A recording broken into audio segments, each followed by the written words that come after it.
Three, two, one. Hello. Memorable thing that people could remember about that area. And I lived there in that apartment, a three-room apartment at 2939 Ocean Avenue. And I lived there till I was 21 years old, sharing a bed with my brother, who was 5 years younger than me, while my parents lived in a pull-out couch in the living room. My brother believes we were poor. I thought we were kind of like lower middle class.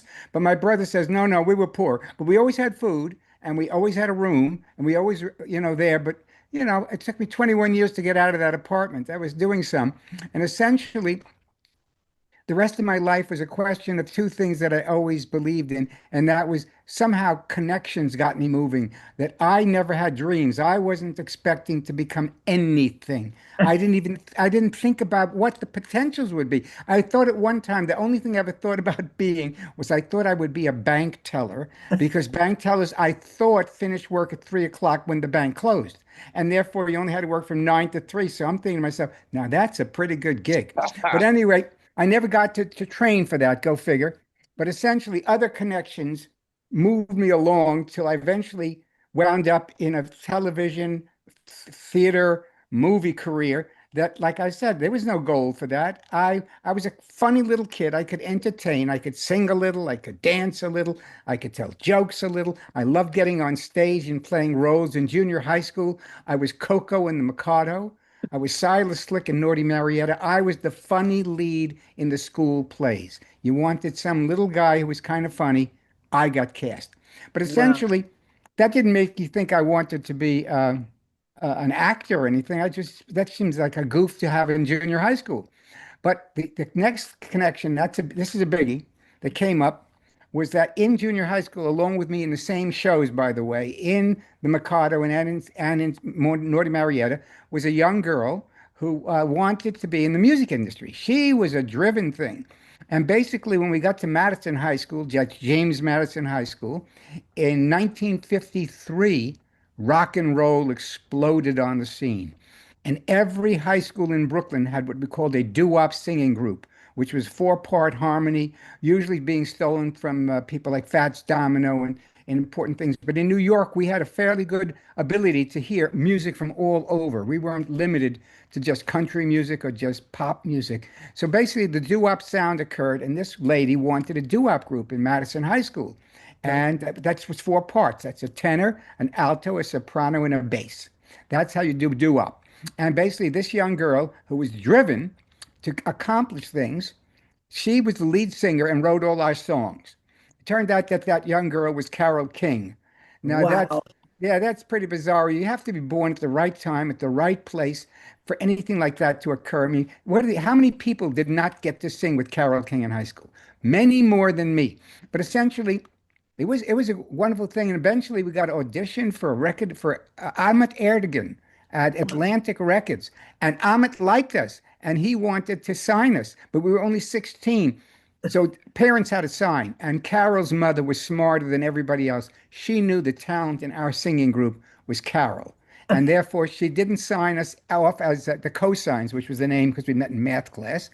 She basically went ahead and made Carol independent. Within a year, Carol had signed her own contract with ABC Paramount, where she wrote songs for 10 years, in the Brill Building, selling her songs to the Chiffons and all the great musical acts of that time, Aretha Franklin. I mean, she had some amazing stuff she got done. But anyway, so she let me to somebody else. She wasn't the key to my success because the cosigns died and the chances of my becoming a professional singer were really limited. So at any rate, once the cosigns died, she introduced me to this guy, and this guy happened to gonna direct a play off Broadway called McBird. So I got a chance to become an assistant stage manager in McBird, which was done at the Village Gate. Little background about McBird. McBird basically took the play Macbeth and cast Lyndon Johnson as McBird and essentially said in the play that Lyndon Johnson had to be responsible for the death of John F. Kennedy. Well, so this was a major political hoo-ha, and it was really, my phone was tapped for about 6 months. How did Wow. you know your Yeah, phone was tapped? I tried calling it. I found that there was a interference on it and checked it out. and they said somebody's listening in on your phone calls.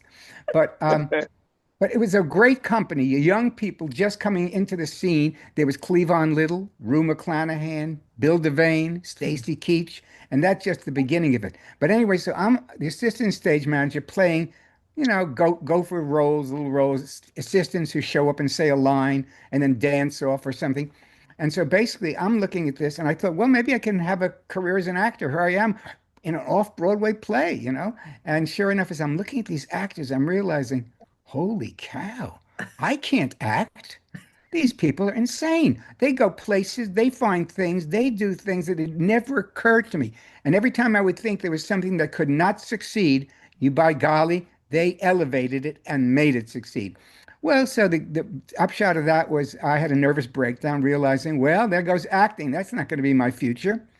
So I hid away in my house for about 4 months when somebody called me and said, "Hey, you want to?" Andy Robinson, who played the Scorpio killer in Dirty Harry, that lunatic. But he's not a lunatic. He happens to be a very nice man. So he called me up because he was in McBird also, and he said, "Hey, I'm opening a group at La Mama in New York." Now, if you haven't heard about La Mama was created by Ellen Stewart, what was she from? She was from Louisiana, but she was a Geechee.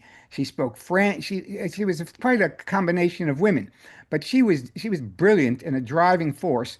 And so we joined La Mama, and La Mama changed our lives, both of us, because La Mama was all about living in the moment and getting into your body, which you don't really get to do much of growing up, unless you're playing ball. But if you're trying to do a discipline, you're behaved and structured. But no, this La Mama told us that get it all through your body. Just you got to live in your body, live in your body. Because if you're in your body, you're in the present. So that's what got me. And Andy wrote a play, Last Chance Saloon.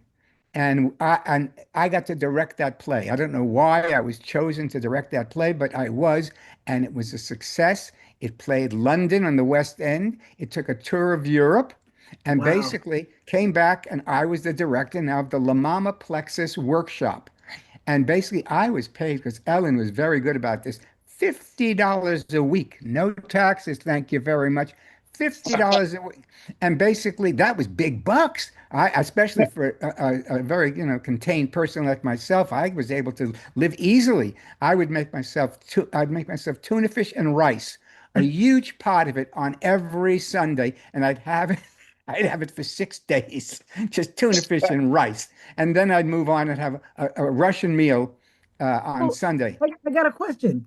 When they realized that your ability to direct and kind of navigate people, because that's what you had to do in order to direct. That's true. How did we discover that was your specialty after you had been home for 4 months? Yeah, I don't know how that was my specialty, but basically, it was one of those lucky fortuitous things. There was no reason Andy Robinson should have chosen me to direct this play. He had never seen me direct anything. I was just a member of the company with him, Hmm. And he somehow, the way he liked the way I thought, I guess, because even to this day, Andy is a very close friend, and I've asked him continuously, what is it that you saw, and Ellen saw too, that made you think I could direct? And he said, I don't know. I just thought you could do it. And sure, and it turned out I could do it, and I was good at it because I could see, I could tell stories, and I could basically let actors be actors. I never got in their way. They could find what they needed to find. I wasn't telling anybody what to do, and that was my big success. And then I'd package up what all these people were doing into some kind of a thing that meant something. That would be it. So Wow. somehow that became, and once that became a thing, I was teaching this particular style of work, which was formed initially by Jerzy Grotowski at the Polish Lab Theater, and it was the idea of training actors like they're athletes, get them into their bodies, see what they can do, test them on that level. So basically, that's what I was teaching. And one of my students came into my company in New York, the La Mama Plexus, and he wrote a musical called Dance with Me. So I got to direct and choreograph. Yes, and choreograph and be Wow. in. And be in. I was the third lead in Dance with Me. And we performed this thing, a number for La Mama first. And then we moved down to New Orleans and did it there for a while. And then we moved off Broadway it was actually on Broadway. It was the Mayfair Theater. It was the smallest theater on Broadway. It was 350 seats. The next smallest was 550. So it was really a small theater, but it was considered Broadway. And because it was Was that considered, what? was that the time when people was wearing zoot suits A or little bit of that was happening, yes. I wasn't. Could you imagine? I would have looked like in a zoot suit. But essentially, I saw people in zoot suits, but that's pretty good. So anyway, we did that thing, and I could do it. And oh yeah, I got nominated for Tony as best choreographer of a musical, best choreographer, because I found out they didn't want give enough credit to a little production from La Mama to nominate me as a director. Wow. So now I was a nominated Tony thing, blah, blah, blah. And all of a sudden I got to direct Summer Stock because people heard about me and I got called into a couple of meetings and I got to direct John Reid and Howard Keel and Christine Andreas. I did three major musicals over a period of time. And then I did another musical, which was one of those shows you do in Las Vegas. And I staged it in Las Vegas. And I came out to visit my friend Greg, the guy who wrote Dance for Me, who had friends that he had in Queens College who got him to California. And I said, I'm going to go visit Greg. So I went off to visit Greg. And I'm watching the rehearsals of this thing. And I'm watching them rehearse. I'm going, huh, pretty sloppy, but okay. And then basically, Greg comes up to me and says, hey, you know something? You should direct sitcom. And I said, I don't direct sitcom. I'm a theater director. And then I realized my other thing is that you've got to take the shot. If you've got a chance to do something, just take the shot. Don't come up with reasons why there'd be a better opportunity if you don't do that. And it's really not about the path that you think you want. You may get there easier by taking the opportunities that come your way and proving to people in those opportunities that you're worth something. So maybe for those people who have a vision and a hope of the future, they think that they're being destroyed by going outside of it. It didn't make a difference to me. I had no road, no route, nothing. I had no idea of success or failure. People wanted me to work. I thought that was great. If the people didn't want me to work, that was fine too. So I decided to do this pilot project with Greg, and it went well enough so that I became a Hollywood director of sitcoms. And at that time, once again, timing, they were starting to realize that these 22-minute plays, which is all they were, could easily be directed by New York-based theater directors. So just at that time, they brought in a few of us out of theater to see if we could translate into the world of sitcom. And I translated pretty well. So I stuck on and had a major career, you know? But you had So no other than stay and live in the moment. That was your thought process to get people to kind of move, to weave them through the process of whether you were in live theater or sitcom. well said. That's well said, by the way. Yeah, that's Thank kind of, you. thank you. I'm going to write that down. No, Yeah, I'm not. write that down. Put that in your book. What's fascinating to me about you is you never stopped from the No, no. time you were in Brooklyn, Yes, Brooklyn. Brooklyn, and you never stopped. I think you were so fascinated with the arts because most people don't get into that particular arena. They wish, they hope, but you settled down and set in it. You're absolutely right. You're absolutely right. I was a little entertainer, but I didn't know necessarily that that was going to be a career or something one Right. But in reach those for. 4 months where you were kind of stagnant, did you dream?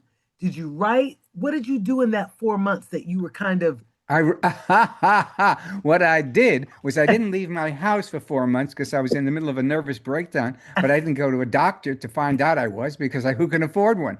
So basically, I decided that my solution to this problem was going to be to write a poem a day. And what? I'd start every day, I'd get up and write a poem. And let me tell you, I just recently, because I read Keith's book and I thought, my God, was that beautiful. And then I Was it started to look at my poetry and I realized, oh my God, it's horrible. But at any I rate, I no. love Keith's book, and I have a poem that I'm gonna read later on, but I'm trying to get into reading it the way it's supposed to be read because I realized I was having some hiccups every time. I'm like, wait, I need to really understand, immerse myself in it because it's absolutely beautiful. And It my is. brother's a poet. My brother looked at the book and said, "Damn, you Mhm. met the guy who wrote this?" And I said, "Yes." He said, "Do you see how he weaves these words?" I said, Well, I'm going to work on that. I'm going to read it from top to Yeah. bottom so that I can get that. But my brother is a wordsmith. He's I Oh, call him a great. lock. I called him a rapper. He said I'm a wordsmith, but he's also a PhD at Northridge, and so That'll get it done. Yeah. yeah, Yeah. Dr. Yeah. Cedric Hackett, I'll give you a shout out to that because he helped me understand the assignment, which when you're reading poetry, you have to slow down and really, really, really understand where you are in that moment, and you can't rush through it. So That's it was right. you can't rush through it. Yeah. So good for But you. I anyway, can't wait to see what you come up with. oh God. But anyway, it's pretty bad stuff.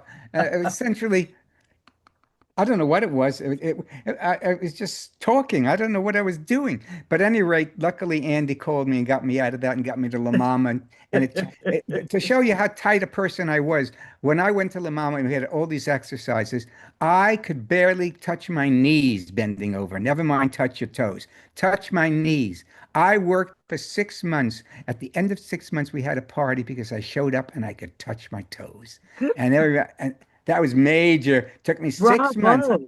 And it shows you how tight my body must have been before my experiences at La Mama opened me up. And you can't be you can't be an artist in our world, at least, if you're being contained by parts of your body that simply refuse to function for you. You know, so Absolutely. as we get older, we start to run into more of those parts of our body that are not functioning as well as they might have at one point. Well, But speaking of functioning, when you talk about it as you start to get older, is there something you do to keep yourself moving now that you are retired? Well, yeah. When I retired, I did it for a purpose. The pandemic had hit, and I realized it was time for me to get out of the business and make space, especially for women and also for minorities. Because I Mm, had had a lot of assistant stage managers, a lot of assistant directors who were black or who were women. And these people needed an opportunity because it looked like they could be really good directors. So I decided I was in the way and got out. But once I got out, I realized I had no structure in my life. My mm, life had been structured from the time I went to kindergarten. I knew exactly where I had to be, when I had to be there. It was all very well planned out. Then all of a sudden, there was nothing. mm. There was nothing to do except calling up, having lunch with somebody, or trying to find a way to make a schedule work. And basically, so I took up one of my daughters gave me an Apple Watch as a birthday present. So I'm Uh-huh. looking at this thing and I start walking.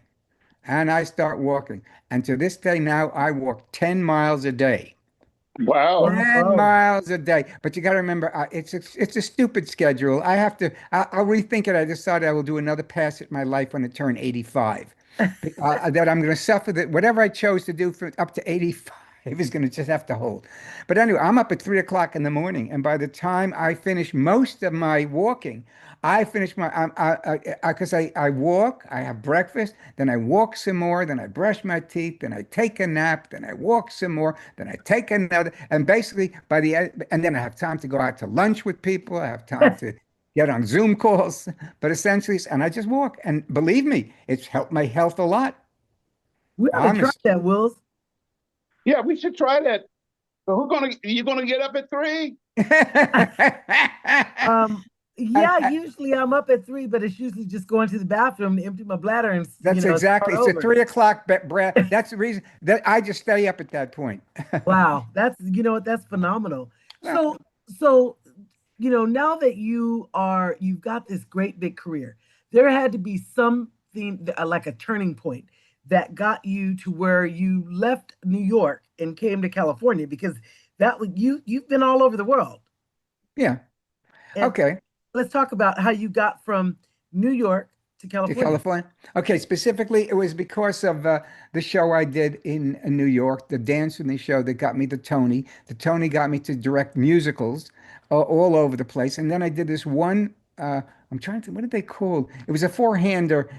It was, we did it in Las Vegas. It was a review, a musical review. So I was in Las Vegas, and I thought, wow, I should go visit my friend Greg, who wrote Dance with Me, the show that I got nominated for the Tony for. I said I'd go visit Greg, and that's when I saw him doing a sitcom, and he thought I should do a sitcom, and I finally auditioned. It was a wonderful audition. It was Judy Copage, who was the head of Paramount at that time. So eventually everybody said, okay, you got to go speak to Judy Copage because she hires, and we can't hire people without her. So I had a meeting with Judy Copage, and the meeting was this. I walked into the meeting and I said, listen, I have not directed a sitcom, so I'm not going to stand here and tell you I can direct sitcoms. But I've been watching for 2 weeks now, and in my estimation, a retarded monkey can direct sitcoms. She looked at me, she said, excuse me for a second, gets on the phone, calls this guy, Tony Barr up at CBS, and says, I got this guy's directing an episode of Busting Loose. And that Oh was it. my God. She said, "My God, did this guy figure it out? He knows that the job of the director in sitcom is to stay out of the actors' ways and try to just clear up with the writers how the story's being told, or could it be told better, or anything like that." But I was people liked me, but I was also I remember there was stage directions in Full House, which would be printed in huge black letters with stars all around it saying, Joel, please stage it this way. We'd love to see it. Because for the most part, I would just take it over and just, I visualize whatever they were doing, Wow. so. How long did it take you to penetrate through, well, not penetrate through, I think it's to visualize what you saw on paper and what you were going to actually put out there to the actors to let them weave their way Okay. and be themselves. Okay, essentially what it is I felt that the way somebody did this, somebody else gave me this image, which I lived with and loved.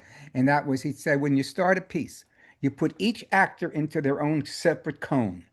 Stay out of their cone. Don't tell Mm, them what to do in their cone. Your job is to move the cone around into some kind of a feasible action pattern that you know can be shot. mm. Then, at some point, if the actor feels they need to speak to you, they can come out of their cone and engage with you. And at that point, you and the actor can talk. Oh, no, you don't have to sit at the table. If you think it's better for you to go get a cup of coffee, I think it's a great idea. And you'd start to evolve a little bit more of the staging pattern once the actors knew what they were doing, once the actors knew the script and knew the basic staging. Now, as the show grows on, the actors know the staging because it's the same staging in every episode. They sit on the couch. They cross to the table. They have their own seats at the table. I mean, 90% of it is a pattern that we all live with. And so but it's not difficult to figure out how the thing moves in terms of space. But the key to my success was, yes, I was fast because I lived in the moment, but I was also a systems person. For some reason, I was good at seeing a system and saying, you know something, this system could be made more efficient. We're wasting time. We're wasting time, and actors don't need to have. I mean, when I did Laverne and Shirley, Penny Marshall and Cindy Williams did not need extensive rehearsal to play those two characters. They'd been playing those characters for 2 years when I got there. So basically, they loved me. We went through it once. Matter of fact, Penny did one thing that taught me a lesson. We're about to do a scene, and the girls are late. So Kenny wants to move through the scene. She says, okay, Joe, give me a second. I said, fine. She says, okay. So what I'm going to do is I'm going to pick up my coat, and I'll put my coat here. I'm going to pick up my bag and put my bag there. And then crossing to the kitchen, I'm going to get myself a milk and Pepsi. I'm going to take the milk and Pepsi, I'm going to take 2 sips. I'm going to leave it on the counter. I'm going to pick up my coat, pick up my bag, and out the door. And Oh that was the my God. staging for that scene. That was the staging for that scene. She had figured out, and she always managed to hold for where there might be a laugh and then walk to the next location or the next activity on the laugh and kept going. And Cindy would stay right with her on it. And I realized, oh my God, what a lesson I just learned. What, Dang. because, but the key was the system. A lot of people rehearse the actors before their run-throughs 4 or 5 times, beating any life out of their performance at that point. So I basically, with that, I do it once and I'd say, okay, you're going to do it in front of the, this is your run-through stuff. You better be ready. Well, you know, it's interesting. It's interesting. I had an opportunity to take a acting class because I did kind of they have these showcases, and they said, well, you want to be something serious, something funny, something this, and Hmm. so I pretended to be my daughter who had to put her dog down to cancer. I pretended to be my husband and someone tried to steal a seat in the casino. I pretended then to be Della Reese from Harlem Nice. Heights. And I brought down the house because I said, I'm gonna kick your ass. Are you saying my hoes is thieves? You saying I'm gonna kick your ass quick. And I did this whole thing, brought down the place. And at that day, one of the judges granted me acting classes. Her name was Gail Bean, and I'll never forget it. And I took classes for about 9 months, and it was driving to LA from 7 to 10, sometimes getting out at Whew, 11 o'clock, and then driving back a couple that's times a tough. week. It was Yeah. tough, but I was very glad I got some really good uh, acting books. That one was How to Become Famous in Your Own Town. I think that's what it was, or Hmm. in Hollywood. But it taught me some of the verbiage that I didn't know, like Oh, flick. okay. Like I didn't know. I still don't really know. I just try to do what I can. But I'm Hmm. excited, about what I'm doing. But to sit here and talk to you about some of the most amazing shows and sitcom that you directed, let's just drop a few. I know you said Laverne and Shirley. Laverne and Shirley was my first. Then I went on to a little thing called Mork and Mindy with Robin Williams. That was a workout. My God. But he was the nicest man. He was truly was the nicest man. My wife, who was a shrink, honestly believed during that period of time that he was a depressed human being, which is Mm, what we found out much later. And that basically he had two emotions. Either he was depressed or he'd be explosive. And wow. once he was exploded, you couldn't do much about it. And then I did Bosom Buddies with Tom Hanks. Then I went on to Webster with Oh, Emmanuel Lewis, and then I went wow. on. Then I went on to I think it was Full House, Family Matters, Step by Step. And now the big question is, I did a show called Hanging with Mr. Cooper. Did you steal your title from that show? You know what? I did not stand up, but I did. I opened up for a Mark Mark Curry. Curry. I opened up for him at Levity Live about a year ago, and it was just a fluke. They called and said, "Hey, we need a female. He wants a female. Can you be here in 10 minutes?" And I was like, "Yes." And my friends are like, "Where are you going in 10 minutes?" And I ran out the door. Bye. And I got there, and it was the greatest to sit down with him. Somebody's trying to get in on us. I don't know what happened. My uh, Is your phone my trying to talk to you? My phone might have been trying to talk to me, but I thought I Okay. turned it off. But All right. anyway, Mark Curry was great. How did you like hanging out with? First of all, how did you get that? Did you guys? Did someone? How did you get that opportunity? You know something? I don't really remember. Uh, Hanging with Mr. Cooper. It was part. It was. I think it was a was it a Warner Brothers or a Paramount show? And I was pretty big on those lots. I spent like 9 years on Paramount and like 7 years on the Warner Brothers lot. So it's possible that I was just actively directing pilots. And when this one came along, Hanging with Mr. Cooper, I got a chance to direct it because I had a very good record at that particular point with shows or pilots that I directed making it to series. And that one made it to series. And Mark was a funny guy because he was a basketball player, 6'5", 6'6" maybe, with skills on the college level, but he couldn't compete beyond that. But he was a funny, strange man because he basically he's a goofball. Which was completely different than anything I'd been directing in terms of style of acting. But I enjoyed that. Just recently, one of the things you can gain from having everything on the internet is I can see virtually everything I ever directed. Wow. And that's mind blowing because normally you have a career. You don't have your career so that you can substantiate everything you did in a video that exists. I mean, that's just crazy. So I've been watching some Hanging with Mr. Coopers, and I liked the show.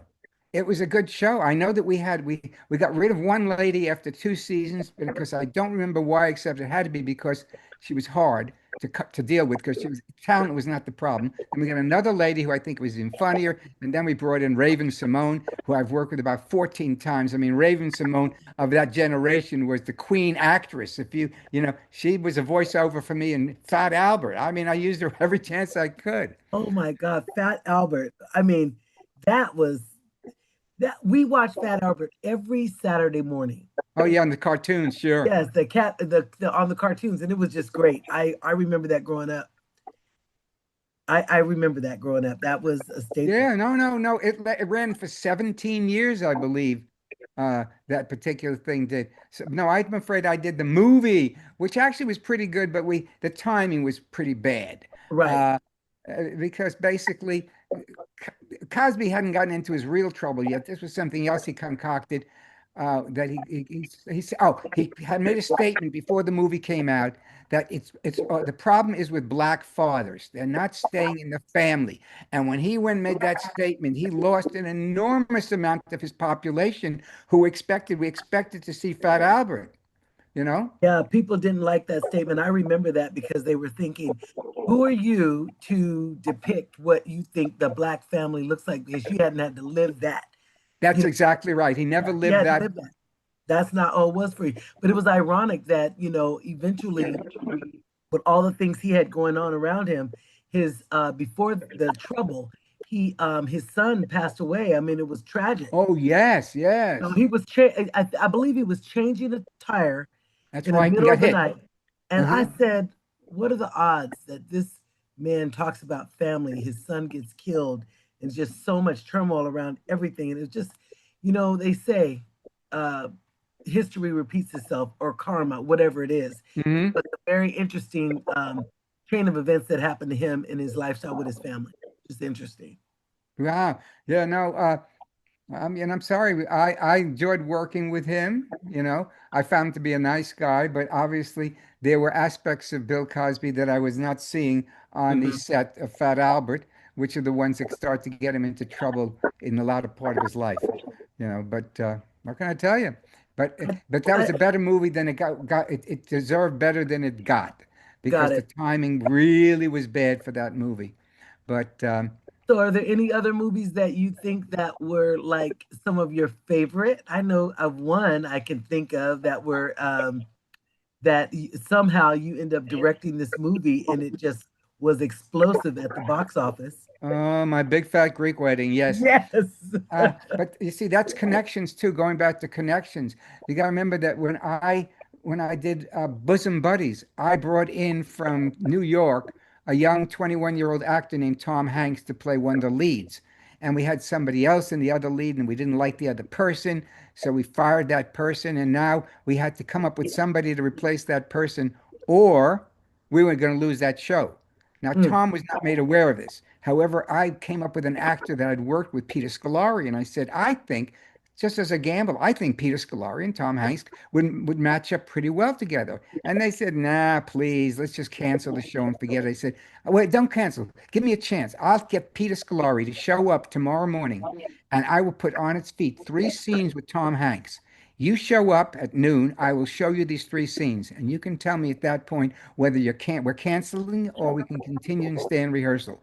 And I said, either way, Peter Scolari, we stay in rehearsal, you're gonna have to figure out a way to pay him. But if you're canceling us, he goes, no money.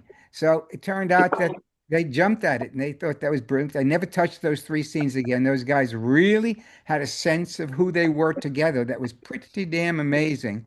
And so I'm just proud that. But anyway, I had a nice relationship with Tom Hanks, to say That's the least, fantastic. because He we were seems raised. like a Yeah, really nice man.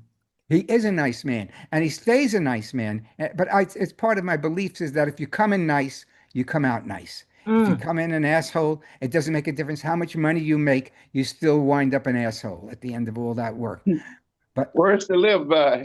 we're Oh, there he is. I didn't know where he was, but oh, he's and every there. once in a while, once in a while.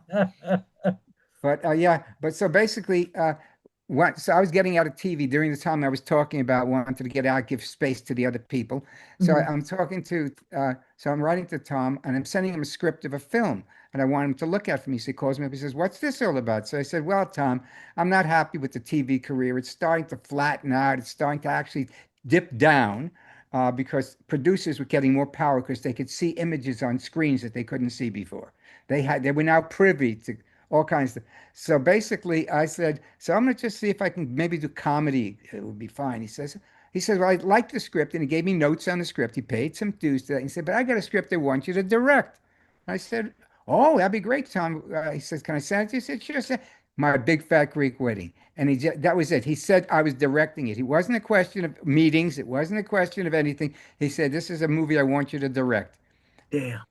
And when asked about it, Tom, he said 2 things. Zwick knows how to tell a story, and Zwick knows how to shoot a joke. And if you can do those 2 things, if you can shoot a story and shoot a joke, I'm taking a gamble on him. So We both, Wow, we that is both. that, those are great nuggets for anyone who's actually ambitious enough to get into this business. If they know Mhm. how to shoot a joke and they know how to tell a story, that's You're in it. good shape. Yeah, that's the That's beginning it. state. That's the beginning. That's absolutely right. And so basically, that was pretty good, you know. And then I got to spend some time. I did Fat Albert. I did Elvis Has Left the Building, which was another. It could have been a better. It was with Kim Basinger. Mm, Kim Basinger and love Elvis her. Has Left the Building. Very sweet lady, by the way. And then there was one. I did one with John Larroquette and Bronson Pinchot called. What the hell is it? I don't know what the hell it's called anymore. But anyway, he was a mystic. He was a well, you can imagine with Bronson Pinchot, he was a nut job. He could see the future, he could see the past, whatever he could do, you know. And could have an accent. He could always do an accent. Bronson Pinchot could do an accent. I So anyway, love that.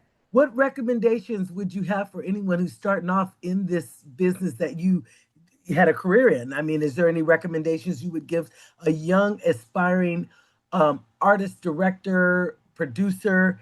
What would you suggest they do? well, the strongest position in town, if you've got anything or a desire, is writing. Mm, Writing you can control. You may not be able to sell everything you write, but you can keep writing. Directors need to be hired to direct. Actors need to be hired to act. Or they have to go someplace where they're taking classes and they're paying for the opportunity to get on stage and act a mm, scene here, a scene there. But for the most part, the only people who have power in our town are the people who can put a pen to paper and write. And if mm, the genre writings, there are people who can write horror, there are people who can write romance, there are people who can write all kinds of different things, people who can write sitcom, mm. who like that kind of genre. And if you can do that, I say write, because somewhere along the way, one of these rights will turn out right, and and you may get a career out of it. But that's your power. You got nothing else. There's no place else you can prove to anybody. So now, like in our climate today, 2025, we got a lot going on. Hollywood is not as glamorous as it used to be, right? So Correct? there's so many other projects that are being filmed in like England and out of the Hmm. country. Tyler Perry, look at him. He's built Yeah. his own studio. It's like Hollywood said no, so I'm going to bring my studio to Georgia.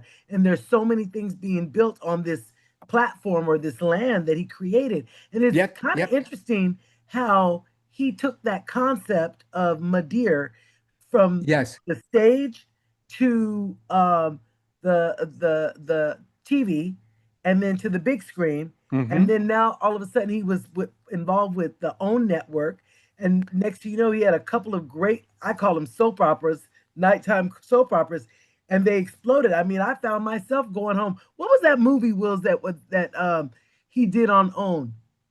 You Oh, the watched it, haves and the haves the not. haves and the have-nots. And let me tell you, Hmm. right now in this climate we're in, we're looking at the haves and the have-nots. I know Um, we are. Yeah. and there's so many things that are going on that are changing the way we do business in this industry.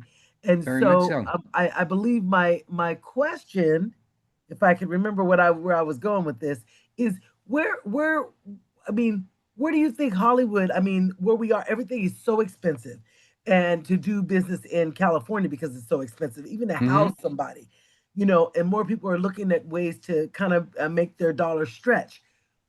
What do you think is going on with this climate we're in California in the business? Well, I know right now they're trying to create more money so that they can give money for productions to stay in Hollywood, but they're very late. They Mm, blew the opportunity because it should have been done years ago. When I did Elvis Has Left the Building, mm, shot that in Albuquerque, New Mexico. Because it was much cheaper to shoot. And basically, there were people who were working out of Santa Fe. There was a DP up there. There were a couple of camera operators up there. There were people that already moved to that area. So I got the best of it who existed in that area to make my little movie. But the mm. fact was that state, New Mexico, besides everything else, they put in $7.5 million into that movie. Okay. $7.5 million, and because it was a $15 million budget. So we made the movie, and it didn't do that well. And I remember one day I was at a hotel, and I was crossing out of the lobby when all of a sudden I see the guy who was the governor, Richardson, who was the governor of New Mexico. And I went up to him and said, Jesus, listen, I'm so sorry about the fact that the movie, didn't do very well. He said, are you kidding? It did great for us. It opened up our entire market. After you, we had movie after movie after movie Wow. being shot in New Mexico because it was the beginning of realizing that. And people, you can take camera operate, but as it turns out now, we're finding out that there are people all over the place who no longer have to move to Hollywood, who have the skills, who are in Detroit, who are in Chicago, certainly in New York and Atlanta, big in Atlanta, New Mexico, Arizona. I mean, they're all players now, plus England and the countries out. It's unbelievable. And with the internet, the people out of podunk somehow can find their way into this industry, which couldn't happen if you didn't live in New York or California in my heyday. There was no, and maybe Chicago. There was no way that you were getting into the entertainment industry Mm, because it was all nepotism. Who did you know? Who did you know? Your family wasn't in this business, you mm-mm. know?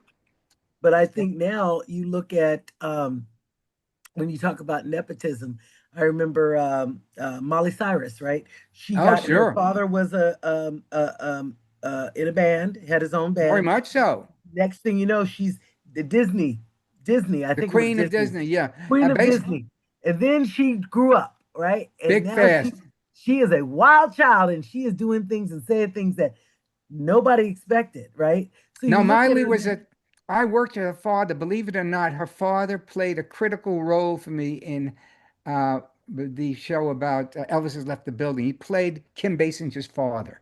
Mm, And I remember when I went to him to see him on the Miley Cyrus set once, he was there because I cut him out of the movie. I said, "You believe me, you're much happier that you're you're not in that movie." And it wasn't because of how you performed, it was right, because those scenes had no business being in the movie. got it. So I got to meet them and Miley at the time because Miley auditioned for that movie when she was a 10-year-old girl, but she wasn't appropriate. I wanted a blonde to play the young Kim Basinger. Right. Uh, and now we've got Sabrina Carpenter. Yes. Directed her for 6 years on Girl Meets World. It's like 3 years.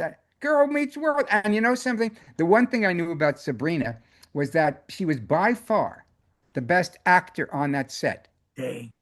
She was a damn good actor. And she sang, she had a little bit of singing, she did, but we did not feature her singing the way the Miley Cyrus got brought up. So therefore, Miley Cyrus got a big deal with Disney, who demanded that she sign with Disney.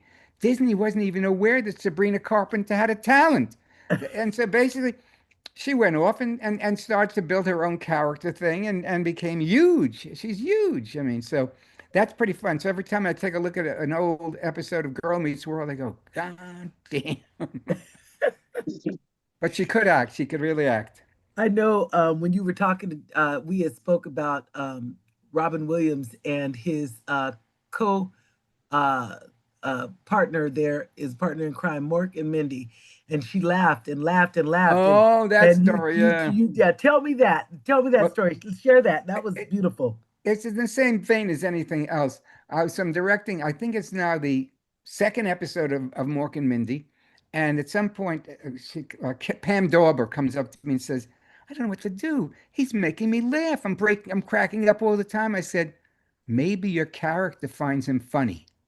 And she said, thank you. Thank you. Yes, my character can find him funny. It's not Pam Dauber cracking up. It's my character.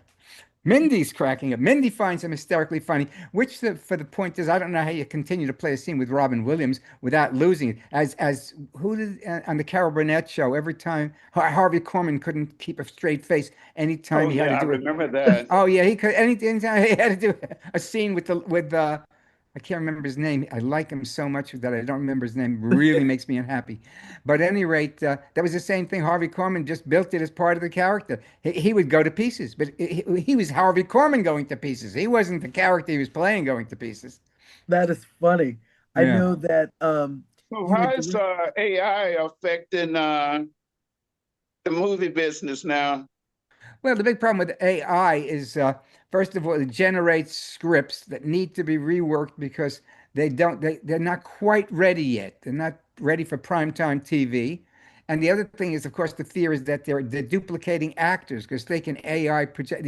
You could be an AI. Matter of fact, you may very well be an AI I may representative. be an That's right. ABA. We don't know for sure. And that's the problem is you wouldn't know for sure. And yes, so they could basically steal your voice, they could steal your image, they can put it out Wow. there and make it sound like they're speaking when you've done it all. You built their voices out of AI and you've built their image out of AI, and that's what's driving actors and extras crazy of how to protect themselves, from being abused that way. That's that's So. that's very interesting. I mean, I'm just getting started in this business. I do some comedy.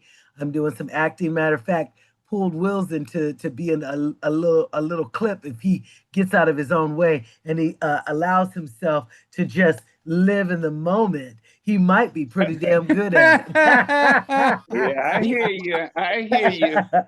Well, he's a um, type. Wills is a beautiful type. As a physical type, I could see why somebody would say, "Oh, I hope he can act because he looks good." well, Wills used to be into martial arts, so he was Ah, real ah, ah. disciplined, Ooh, ooh, ooh, ooh. So you don't right? want me to, I shouldn't say anything bad about Wills, in other words, is what you're saying. There you go. There He's you go. the man's a danger. Okay, I like that. He liked what was it, Taekwondo, and there was another name I can't think of it. Yeah, and that was I did a little Kempo too, kickboxing basically. Aha. So Wow. that there's his strengths. His strengths are to stay focused and listen and be ready to pull the trigger when Pound. it's time. If necessary to be pound, he will pound. No, that's pretty funny. Yeah. I like that. I did Tai Chi for a couple of years. Oh, Oh Um, that's yeah. you can. If that's it. You're doing it. There's your Tai Chi, which is a kind of a meditative art form that I think is totally defensive. There's virtually nothing you can do in Tai Chi that's offensive. The theory is you could take the energy of somebody coming at you and you can spend it off to a side. So they're no longer be coming at you by simple movement of the arms. That's what Tai Chi was all about. But I love it. I Yeah, I love had a it. class at the college once, and it was the first day of class. So I had on my new shirt and think I'm looking good. I went to that class and they flipped me out of my new shirt. And Flipped there it you out has of it. the His new his shirt. his his his very exciting martial arts class. I know we talked about um things that you're doing now. Um, you are reading scripts, yes, I and help. you help. There's a number of writers who I believe in, and basically, I help them tighten scripts, strengthen scripts, focus scripts more than anything else Mm, in the hopes that you can sell, but it's not an easy market to sell, and it's not an easy if you're an older writer. The mm, industry really is not interested in you at a certain point, and it becomes really apparent that. And the funny thing about it is, there's certainly a lot of projects that are being done for older people, but even then, older is older. But then once you pass about once you get into your 70s, it's really tough. In your 80s, you are a forgotten person. Hmm. I mean, unless you happen to be somebody who is so massive, so big, But so ma Betty, um, oh my God, Betty, she was amazing. A comedian, actress, Betty. It's not Betty Davis. yeah, She but Betty did. no, it was Betty. She was in oh my Lord. She was a comedian. She did a lot of sitcoms. She was funny. You Betty. talking about Betty White or Yes, thank you. Oh, well, sure. Yeah, Hello. now you talk about someone who's taken her career all the way to the end. That woman was Pulled it sharp. off. She could do it. She could do it as an actress, but I don't know that if she was trying to be a director, or producer, or a writer, she could have pulled that off. But she was so specific as to what she did and so good at it. And if Yes. you wanted that, you hired Betty White and stayed out of her way. You know what? I love that. Um, Busting Loose. I just had Busting Loose. Was that with Richard Adam Pryor? Arkin, Adam Arkin, which was Adam. Alan Arkin's son, Okay. and it was my friend Greg Antonacci with Annie Potts, who at Annie that Potts. time, he was living with, and Annie built she's a talented lady, and she built a phenomenal career for herself. I mean, with young Sheldon, she's the grandmother on young Sheldon, and that's been going on for 7, 8. Isn't that I mean, something? she was a really sweet lady and very, very talented. Matter of fact, when I did Elvis Has Left the Building, Kim Basinger asked for two things. She says, "I want you to please get Annie Potts to be my best friend in that movie," because she knew that I directed Annie. So, and she said the other thing is that please, if you can get whoever did the male lead in Greek Wedding, John Corbett. And she Yes. said, if you can get John Corbett to play opposite me, that would be. So I got Corbett for her. And Corbett was a funny story because I called up John and said, John, Kim Basinger really wants you to do this movie with her. And he says, oh, are you kidding? That's great. I'm going to do it. And then we find out that his agent reamed him out big time. How could you tell them you're going to do it? I can't negotiate now. You've already told them you're going to do it. No, that's got to be really difficult when you start to look at the talent that you put together to negotiate. And back then, it was probably easier than it is now. Yeah, I think You know, so, because probably. yeah, because there's so many people that talk to each other. I know one of the other actresses we spoke about was Zenaida, who's just Yes. blowing up. You mean Zendaya? Zendaya. Zendaya, Zendaya, Yeah, yes. and you know something?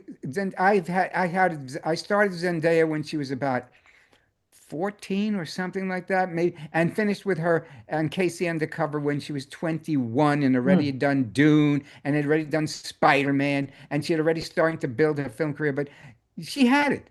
You knew she had it, helped by the fact that she was 5'11", gorgeous, could sing and could really dance. Could really dance. When we did Shake It Up, I mean, everybody's working on these dances. She'd look at them once and be able to do it just like that. She was that Damn. good at it. But the fact that she had wonderful parents who basically made sure that she played the game right and she played the game honestly and it paid off for her. She's a wonderful person. You know, I hope she is today too. I haven't been able to contact with her for a while, but I hope the industry has kept her. She's still honest and pure. But I believe that like I said, I don't think success changes you. Because I know they asked her once, they said, well, how do you do this? How do you go from a model to a singer to a performer on movies? How do you do that? She says, I act it. If I have to act a model, I can act a model. If I have to behave like a singer, I can behave like a singer. It's the same thing that I had with Barry Manilow. I went to see Barry Manilow win an award. And since he's a Brooklyn kid, at the end of the award, we schmoozed over his Lafayette High School and my Madison High School, and we were better than you, and you, blah, blah, blah, blah. So, at any rate, I have nothing to do with this. 3 months later, out of the blue, I get a call from Barry Manilow. That's heavy stuff. And I get, Barry Manilow, what the hell is happening? He says, listen, I'm doing this album with Bette Midler about Rosemary Clooney and all her songs. And Bette is refusing to do a couple of songs for me because she has a 16-year-old daughter and she doesn't think it's appropriate. He says, what can I do? So I did the same thing. I said, just tell Bette. She just got nominated for an Academy Award. Just tell her to act the songs. And he Ah, did. And she said, oh, that's simple. Of course I can act them. She was taking it as a personal statement that somehow she wants to tell her daughter, come on to my house. We're going to make candy. Please, you know. Those are little saucy songs that Rosemary did, who was the aunt, by the way, of George Clooney. Must oh be my said. gosh. Must be Wow. said that Rosemary Clooney was George's aunt. That's beautiful. Yeah. You know, I like to ask a couple more questions before we let you go. Okay. What are you, I know, I like to ask what's your superpower and what's your kryptonite? Okay. My superpower is efficiency. A structure person. I can see structure and tighten it and clean it up and make it work better. My my Achilles heel is anger. I could explode. It was always little things. Little things made me explode. Big things you had to deal with. If something big was going on, you didn't have time to explode. You just had to dig in and get the job done. But if somebody did something little stupid, that's when I would explode on it, you know. But yeah, so that was it. But I got better and better at that, you know. The industry doesn't really like people exploding too much, so I got basically. But Zendaya used to think my explosions were the funniest things that happened on those sets. She used to crack her up. So when somebody's laughing at you exploding, how do you take that? I'm fine. I have no problem. Uh, I'm busy exploding. I'm not paying attention to what people's reactions are to my explosions. oh my God, that is so funny. So we know how you take care of yourself, but what are you passionate about now? What's your passion? What do you? Family, family, family, family. I got big family. Candace, who is my third and best wife by far, she's a therapist, a shrinko, and basically she came to me with a huge family, and so now in between us and them, there are five children, and there are five grandchildren and four children. And the grandchildren range in age from a 16-and-a-half-year-old boy who lives with his 14-year-old sister in San Francisco, or in Oakland, actually, and a 2-and-a-half-year-old girl who's the baby of the family, and of course, the heartthrob of the whole family. Of Eating course. up everybody. She takes over, just controls the space. As a matter of fact, I'm a little frightened because I think I see a little too much of me in her. I mean, I do have 1/4 representation who that child is. My son, who I get half of my son, he produced that. So somewhere I got about 1/4 of that little girl in me, and I think that's the nutty part of that little girl. But she's cute and she's adorable. We like her. We like I her a love, lot. I love it. Will, do you have anything you want to add? No, I think you pretty much cover it all. It's been a pleasure for sure. Well, Oh, I've had a good time. I You know know. this is fantastic. I've got to read an excerpt from the book of Okay. The Prince of the Garden. Oh yeah. And I'm excited about this. Keith Richmond, just a great, all around great guy. Wills and I had the pleasure of meeting his wife this Friday. So it was Kathleen, great to yeah. meet Kathleen. Very, very nice. So Yeah, real pleasant lady. to put a picture with the book and the poems that Keith wrote about her on a Mm. regular basis. And actually, one thing about you, you have over 600 comedies that you did. I read my 650 sitcoms, yeah. Wow, that says a lot about you. I can't wait to see when you do your biopic. My biopic, indeed. You need to do that.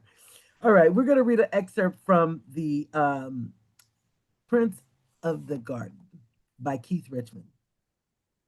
Return to Eden. The Eden of my life is you.